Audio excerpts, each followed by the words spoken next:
நான் வீழ்வேன் என்று நினைத்தாயோ? வீழ் பைத்தியக்காரா, ஆனா பைத்தியக்காரா, வீழ்ந்தது நீதான். நான் வீழவில்லை, நீங்களும் வீழவில்லை. பல வேடிக்கை மனிதரை போல, பல வேடிக்கை மனிதரை போல நான் வீழ்வேன் என்று நீ நினைத்தாயோ? நான் வீழ்வேன் என்று நினைத்தாயோ? வீழ் பைத்தியக்காரா, ஆனா பைத்தியக்காரா, வீழ்ந்தது நீதான். நான் வீழவில்லை, நீங்களும் வீழவில்லை. பேரறிஞர் அண்ணா கனவு கண்ட நாளைய தமிழகம் ஒரு வலிமையான தமிழகம், ஒரு வளமான தமிழகம் அமைமுறை. நாம் வீழப் போவதில்லை. மறுமலர்ச்சி திமுக வீழப் போவதில்லை. தமிழ்தாய் மண்ணின் இயற்கை வளங்களை காப்பதற்காக 2 ஆயுட்காலத்தின் உழைப்பிற்கு நிகரான உழைப்பினை தன் வாழ்நாளில் தந்தவர். மகாத்மா காந்தியின் அகிம்சா வழி நடைபெற அரசியலை மீண்டும் இந்த நாட்டில் பின்பற்ற செய்தவர். 6 அடி உயரம், அந்த விரிந்த தோள்களில் அந்த கருப்பு துண்டு தவள வசீகரிக்கும் தோற்றத்தோடு அடி மனதிலிருந்து இதயத்தின் குரலாக ஆவேச உரைகளை ஆற்றி லட்சக்கணக்கான தமிழர்களின் இதயங்களில் குடியேறியவர். பகுத்தறிவு பகலவன் தந்தை பெரியாரின் ஒப்பற்ற மாணவன். பேரறிஞர் அண்ணாவின் அரசியல் வழித்தோன்றல். ஒவ்வொரு மறுமலர்ச்சி திராவிட முன்னேற்ற கழக தொண்டனின் சுவாச காற்று, இதய துடிப்பு. ஆம், அவர்தான் எங்கள் தலைவர், எங்கள் இயக்கத்தை தந்தை, எங்களின் மாமனிதர், திராவிட இயக்க போர்வால் அவர்களே.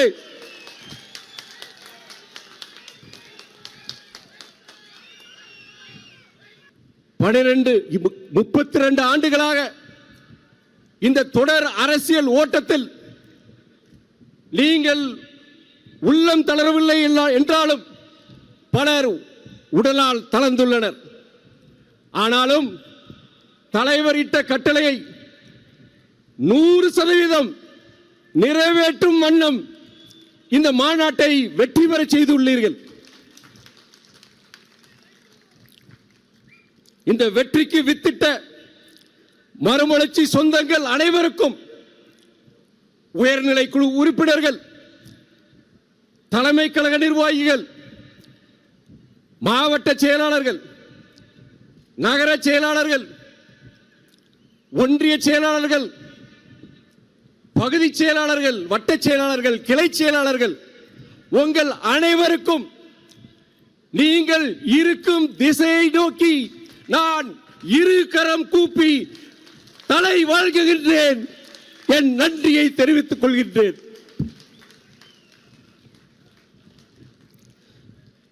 நாங்கள் பட்டம் பதவிகளுக்காக அரசியலுக்கு வரவில்லை, பொருள் ஈட்டுவதற்காக பொது வாழ்க்கையில் இல்லை. வைகோ என்ற ஈரெழுத்து மந்திரத்திற்காக தான் நாங்கள் இந்த இயக்கத்தில் உள்ளோம்.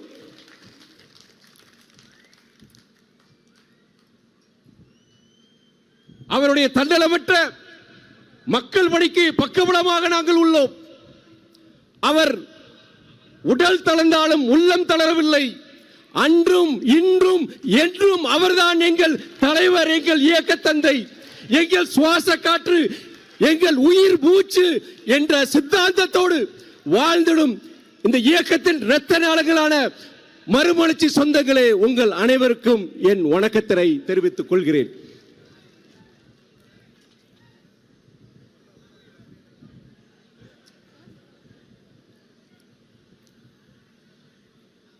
மறுமலர்ச்சி திராவிட முன்னேற்ற கழகம் தொடங்கிய நாள் முதல் இந்நாள் வரை கடந்த 32 ஆண்டுகளாக தமிழ்தாயின் தலைமகன் பேரறிஞர் அண்ணாவின் பிறந்த நாள் விழாவினை ஒரு எழுச்சிமிகு மாநாடாக கொண்டாடுகின்ற ஒரே இயக்கம் நமது இயக்கம் மறுமலர்ச்சி திமுக.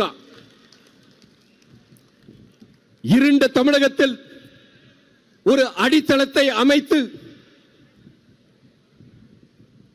ஒரு ஒளிமயமான ஒரு எதிர்காலத்தை உருவாக்கியவர் பேரறிஞர் அண்ணா அவர்கள். தந்தை பெரியார், பேரறிஞர் அண்ணாவின் பங்களிப்பு இல்லை என்றால் இந்த மண்ணில் சமூக நீதி இல்லை, பெண் உரிமை இல்லை, மாநில சுயாட்சி இல்லை, கூட்டாட்சி தத்துவம் இல்லை, இருமொழி கொள்கையும் இல்லை. எல்லாருக்கும் எல்லாம் என்ற சமூக நீதி கோட்பாட்டின் அடிப்படையில் ஒருங்கிணைந்த வளர்ச்சியை பெற்று இந்தியாவின் முதன்மையான மாநிலங்களில் ஒன்றாக தமிழகம் திகழ்கின்றது என்றால் அது பேரறிஞர் அண்ணாவின் சித்தாந்த கொள்கைகளால் தான். அதை யாரும் மறுக்க முடியாது.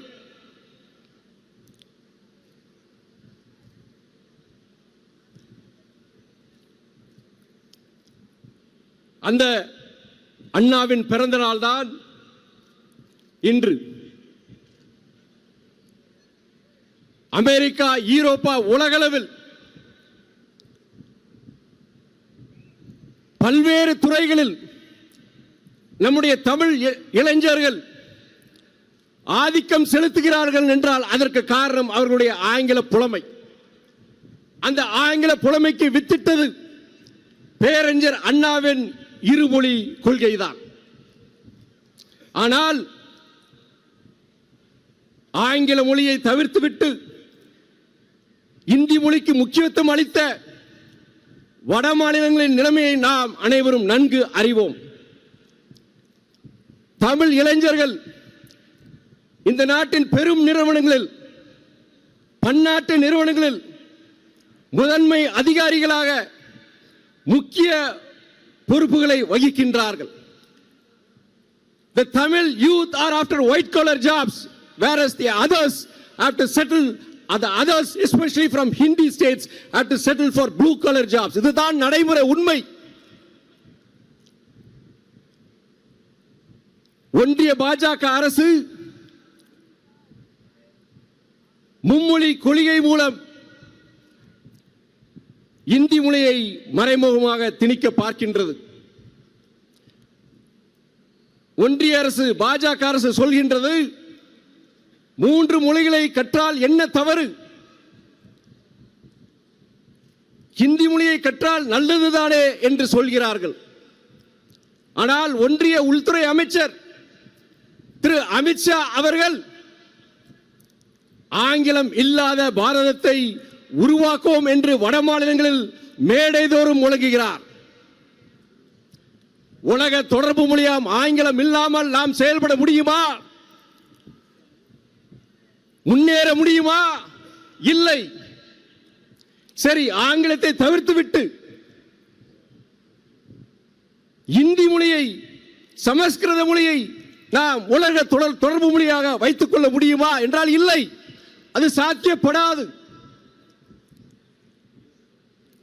3 மொழிகளை கற்றால் என்ன தவறு என்று சொல்கிறவர்கள் ஏன் ஆங்கிலம் கூடாது என்று சொல்கிறார்கள்? இதில் முற்றிலும் முரண்பாடாக தெரியவில்லையா? ஆங்கிலம் இல்லாத பாரதத்தை உருவாக்குவோம் என்ற அமித்ஷா அவர்களின் பிரச்சாரத்திற்கு என்ன பதில் என்று தமிழக பாஜக தலைவர்களிடம் பலமுறை நான் கேள்வி எழுப்பியுள்ளேன். ஆனால் இதுவரை அதற்குண்டான தக்க பதில் இல்லை. தமிழக மாணவர்கள், இளைஞர்கள் மீது உண்மையான அக்கறை உண்டா? கண்டிப்பாக இல்லை. Unity in diversity is the foundation on which our nation was built. வேற்றுமையில் ஒற்றுமை என்ற ஒரு வலுவான கோட்பாட்டை அடித்தளமாக கொண்டுதான் நம் நாடு உருவாக்கப்பட்டது. ஆனால் வேற்றுமையில் ஒற்றுமை என்ற அந்த அடித்தளத்தை தகர்த்துவிட்டு, நம்முடைய பன்முகத்தன்மையை சிதைத்துவிட்டு, ஒரே நாடு ஒரே மொழி, அது இந்தி மொழி. ஒரே நாடு ஒரே மதம், அது இந்து மதம். ஒரே நாடு ஒரே கலாச்சாரம், அது சங் பரிவார் கலாச்சாரம் என்று ஒன்றிய அரசு, பாஜக அரசு முயல்கின்றது. அதன் அடிப்படையில் தான் மும்மொழியை, இருமொழி கொள்கையை அகற்றிவிட்டு மும்மொழி கொள்கையை அவர்கள் திணிக்க பார்க்கின்றார்கள். அதன் மூலம் தமிழக இளைஞர்களின் முன்னேற்றத்தை, தமிழ் சமுதாயத்தின் எழுச்சியை அவர்கள் தகர்க்க பார்க்கின்றார்கள். மும்மொழி கொள்கையை நாம் ஏற்காததால் சமக்ர சிக்ஷா அபியான், ஒருங்கிணைந்த கல்வி திட்டம், அதற்குண்டான நிதி 2152 கோடி தமிழகத்திற்கு மறுக்கப்பட்டுள்ளது. பேரறிஞர் அண்ணாவின் வலுவான கொள்கைகளில் ஒன்று நிதி கூட்டாட்சி, பிஸ்கல் பெடரலிசம். அந்த பிஸ்கல் பெடரலிசம், நிதி கூட்டாட்சிக்கு எதிர்மறையான, சமநிலை இல்லாத ஒரு நிதி கொள்கையை தான் ஒன்றிய பாஜக அரசு பின்பற்றுகின்றது.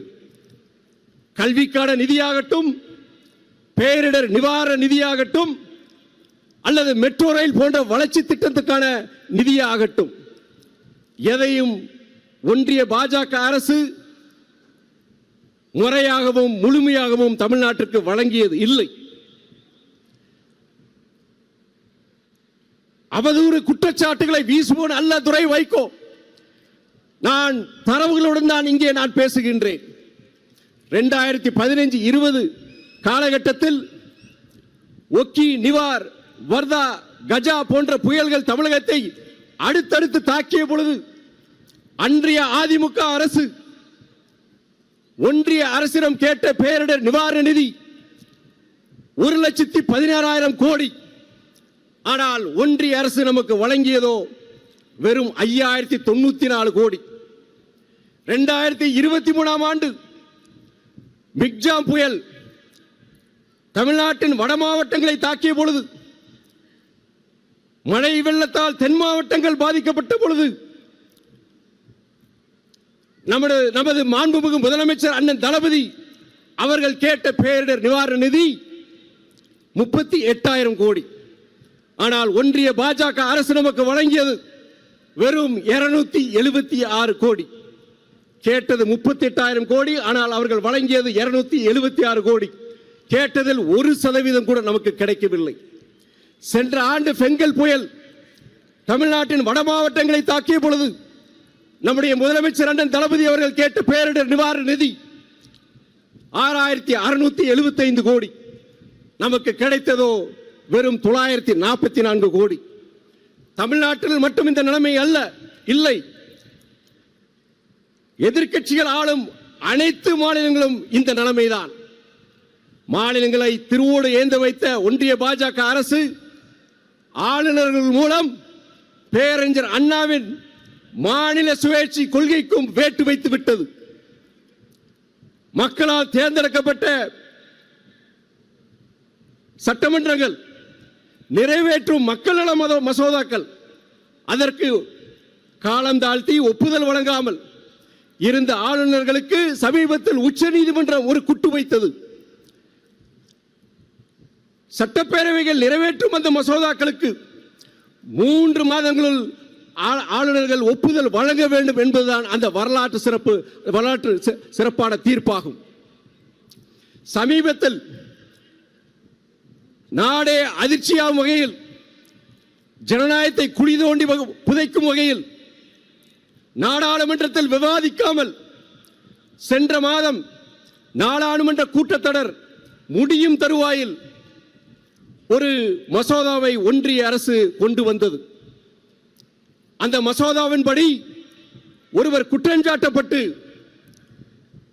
தொடர்ந்து 30 நாட்கள் சிறை காவலில் வைக்கப்பட்டிருந்தால் அவர் பதவியை, அந்த அமைச்சரின் பதவியை, அந்த முதலமைச்சரின் பதவியை பறிக்கலாம் என்பதுதான். நீதிமன்றத்தால் தண்டனை பெறப்பட்டு குற்றங்கள் நிரூபிக்கப்படும் வகையில் அது அமைந்தால் அந்த பதவியை பறிக்கலாம், ஆட்சேபம் இல்லை. ஆனால் நீதிமன்றத்தில் வழக்கு நிலுவையில் உள்ள போது, குற்றங்கள் நிரூபிக்கப்படாத பொழுது, ஒருவர் சிறையில் 30 நாட்களுக்கு மேலாக இருந்தார் என்ற ஒரே காரணத்திற்காக பதவியை பறிப்பது என்பது பாசிசம். அந்த இப்படிப்பட்ட ஒரு பாசிச சட்டத்தின் மூலம் எதிர்க்கட்சிகள் ஆளும் மாநிலங்களை, மாநில அரசுகளை மிரட்டுவதற்கும் பழி வாங்குவதற்கும் தான் இந்த சட்டம் பயன்படும். ஆகையால் இந்த பாசிச சட்டத்திற்கு வழிவகுக்கும் இந்த மசோதாவை ஒன்றிய பாஜக அரசு திருப்பி பெற வேண்டும் என்று இந்த மாநாட்டின் வாயிலாக கேட்டுக்கொள்கின்றேன். அதே போல வாக்கு திருட்டுக்கு வழிவகுக்கும் SIR special intensive revision of electoral rolls, வாக்காளர் பட்டியலில் சிறப்பு கவன திருத்தம், அது குறித்து எதிர்க்கட்சி தலைவர்கள் எழுப்பிய கேள்விகள், குறிப்பாக அன்பு சகோதரர் திரு ராகுல் காந்தி, நம்முடைய தமிழக முதலமைச்சர் அண்ணன் தளபதி அவர்கள் எழுப்பிய கேள்விகளுக்கு தேர்தல் ஆணையம் முறையான பதில்களை அளிக்க வேண்டும் என்பதையும் நான் இங்கு கேட்டுக்கொள்கின்றேன். இந்த மாநாட்டில் நிறைவேற்றப்பட்ட சில தீர்மானங்களை பற்றி நான் இங்கே வலியுறுத்த விரும்புகின்றேன். இந்தியாவிலிருந்து அமெரிக்காவிற்கு ஏற்றுமதி செய்யப்படும் பொருட்களுக்கு கிட்டத்தட்ட 50% மேலான வரியை அமெரிக்க அரசு விதித்துள்ளது. இந்த வரி விதிப்பால் இந்தியாவில், குறிப்பாக தமிழகத்தில் இங்கே உள்ள ஏற்றுமதி நிறுவனங்கள், உற்பத்தி தொழிற்சாலைகள் முடங்கும் சூழ்நிலை ஏற்பட்டுள்ளது. ஜவுளித்துறை உட்பட பல்வேறு துறைகளை சார்ந்த தொழிற்சாலையில் பணியாற்றும் லட்சக்கணக்கானோர் வேலைகள் பறிபோகும் சூழ்நிலை உருவாகி உள்ளது. இந்த அசாதாரண அபாய சூழ்நிலை, இதை அகற்றிட ஒன்றிய பாஜக அரசு துரித நடவடிக்கையில் ஈடுபட வேண்டும் என்பதையும் இந்த கூட்டத்தின் வாயிலாக நான் தெரிவித்துக் கொள்கிறேன். உழுதுண்டு வாழ்வாரே வாழ்வார், மற்றெல்லாம் தொழுதுண்டு பின் செல்பவர் என்று திருவள்ளுவர் கூறினார். ஆனால் நலிந்து வரும் விவசாயத்தில் நம் நாட்டில் ஆண்டுக்கு 10,000 விவசாயிகள் தற்கொலை செய்து கொள்கின்றார்கள்.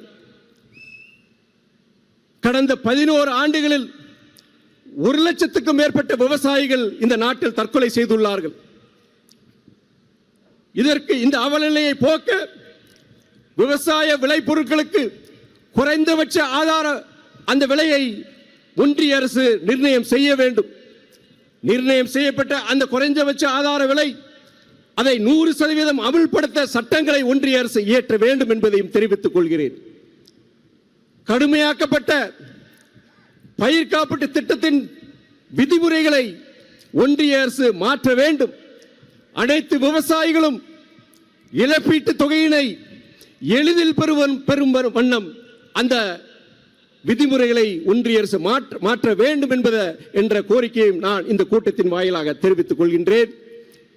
ஏற்கனவே நலிவடைந்து வரும் விவசாயத்தில் மயில், காட்டுப்பன்றி போன்ற வன விலங்குகளால் விவசாயமே முற்றிலும் அழிந்துவிடும் சூழ்நிலை ஏற்பட்டுள்ளது. இந்த பிரச்சனைகளுக்கு உரிய தீர்வை காணும் அந்த அதிகாரத்தை மாநில அரசுகளுக்கு வழங்க ஒன்றிய அரசு தேசிய வனவளங்கு சட்டத்தில் மாற்றங்களை கொண்டு வர வேண்டும் என்பதும் ஒரு முக்கியமான கருத்து.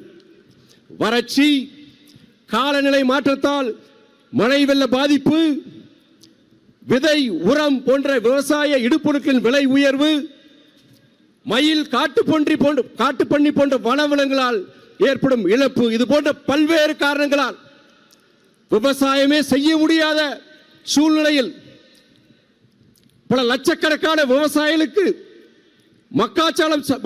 மக்காச்சோளம் சாகுபடி அது வாழ்வாதாரமாக இருக்கின்றது.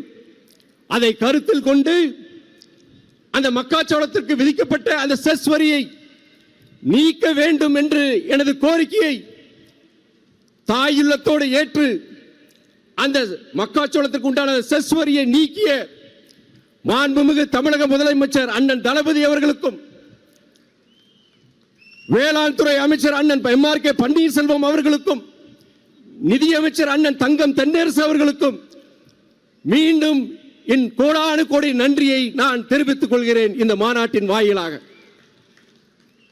கடந்த 30 ஆண்டுகளுக்கு மேலாக துயரற்று கிடக்கும் நம்முடைய தமிழக மீனவர்களின் பிரச்சனைக்கு ஒரு நிரந்தர தீர்வு காண வேண்டும். ஒன்றிய அரசு எல்லை கடந்து வந்ததாக தமிழக மீனவர்கள் இலங்கை கடற்படையால் கைது செய்யப்பட்டு இலங்கைக்கு இழுத்துச் செல்லப்பட்டு அங்கே நீதிமன்றத்தில் நிறுத்தி வைக்கப்பட்டு சிறையில் அடைக்கப்பட்டு பல கோடிகள் அபராதத்தை விதிக்கின்றார்கள். அது ஒரு அன்றாட நடவடிக்கையாகிவிட்டது. இந்த அவலநிலைக்கு ஒரு முற்றுப்புள்ளி வைத்துவிட்டு தமிழக மீனவர்களுக்கு அவர்கள் வாழ்வாதாரத்தை பாதுகாக்க ஒன்றிய அரசு தகுந்த நடவடிக்கைகளை எடுக்க வேண்டும். என் மாநாட்டின் உரையின் நிறைவு பகுதிக்கு வந்துவிட்டேன். ஒரு மெழுகுவர்த்தி தன்னையே உருக்கி கரைத்துக் கொண்டுதான் வெளிச்சத்தை தருகின்றது. கடந்த 60 ஆண்டுகளாக நம் தலைவர் தன்னைத்தானே வரித்துக் கொண்டுதான் இந்த தமிழ் சமுதாயத்திற்கு உழைத்திருக்கின்றார். வானில் உள்ள நட்சத்திரங்களை நீங்கள் எண்ணிவிடலாம், ஆனால் தலைவரினுடைய போராட்ட கலைகளை நீங்கள் எண்ணிவிட முடியாது. தலைவருடைய சாதனைகள், தியாகங்கள் இந்த மாநாட்டில் எடுத்துரைக்கப்பட்டது. அந்த அத்தனை சாதனைகளுக்கும் தியாகங்களுக்கும் பின்னால் நீங்கள் தான் இருக்கின்றீர்கள். இந்த இயக்கத்தின் இரத்த நாளங்களாகிய தொண்டர்கள், நிர்வாகிகள், நீங்கள் இல்லாமல் இந்த சாதனைகளும் தியாகங்களும் சாத்தியம் ஆயிருக்காது. அத்தனை பெருமையும் புகழும் உங்களுக்கே.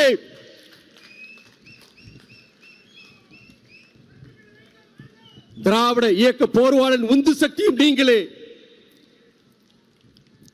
தாயின் அன்பை விட பரிசுத்தமானது இந்த உலகில் ஒன்று உள்ளது என்றால் அது மறுமலர்ச்சி சொந்தங்களின் அன்பு ஒன்றுதான்.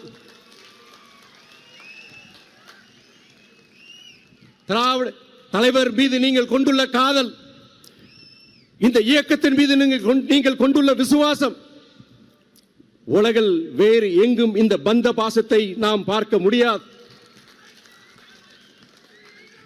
என் தந்தை எனக்கு வழங்கிய மிகப்பெரிய சொத்து இந்த மறுமலர்ச்சி சொந்தங்களின் அன்புதான். 1000 கோடிகள் கொடுத்தாலும் பெற முடியாதது, விலை மதிப்பற்றது.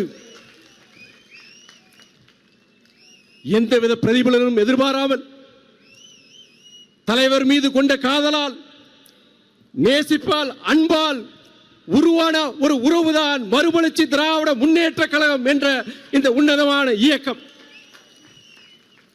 அப்படிப்பட்ட இந்த இயக்கத்தை அழித்து விடலாம், பிளவுபடுத்தலாம் என்று கடந்த 32 ஆண்டுகளாக சிலர் முயற்சித்தனர். அப்போது முடியவில்லை, இப்போது முடியவில்லை, எப்போதும் முடியாது.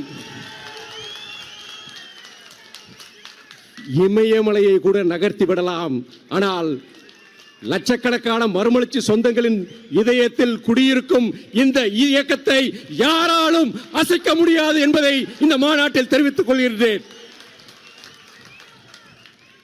இதை சொல்லும் பொழுது மகாகவி பாரதியார் அவர்களின் கவிதை வரிகள் தான் என் நினைவுக்கு வருகின்றன. தேடி சோறு தினந்தின்று நிதந்தின்று பல சின்னஞ்சிறு கதைகளை பேசி மனம் வாடி துன்பமிக உழன்று பிறர் வாட பல செயல்கள் செய்து நரைகூடி கிழ பருவம் எய்தி கொடுங்கூற்றுக்கு இறையென பின் மாயும் பல வேடிக்கை மனிதரை போல பல வேடிக்கை மனிதரை போல நான் வீழ்வேன் என்று நீ நினைத்தாயோ, நான் வீழ்வேன் என்று நினைத்தாயோ, வீழ் பைத்தியக்காரா. ஆனா பைத்தியக்காரா, வீழ்ந்தது நீதான், நான் வீழவில்லை, நீங்களும் வீழவில்லை. பேரறிஞர் அண்ணா கனவு கண்ட நாளைய தமிழகம் ஒரு வலிமையான தமிழகம், ஒரு வளமான தமிழகம் அமையும் வரை நாம் வீழப் போவதில்லை. மறுமலர்ச்சி திமுக வீழப் போவதில்லை.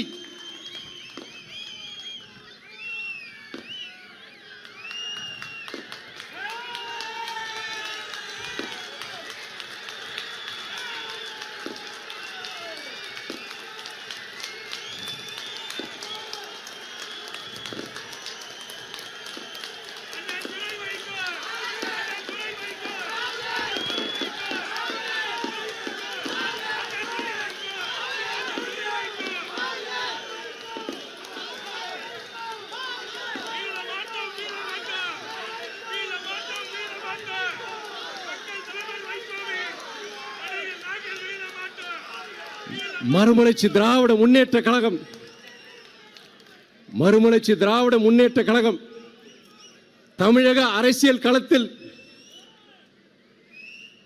தவிர்க்க முடியாத சக்தி, யாரும் மறுக்க முடியாத சக்தி என்பதை பறைசாற்றும் விதமாக இங்கே இன்று லட்சக்கணக்கில் நாம் அணி திரண்டோம், ஆர்ப்பரித்தோம். அங்கீகாரம் பெறுவோம் இனி உறுதியாக, அங்கீகாரம் பெறுவோம் இனி உறுதியாக.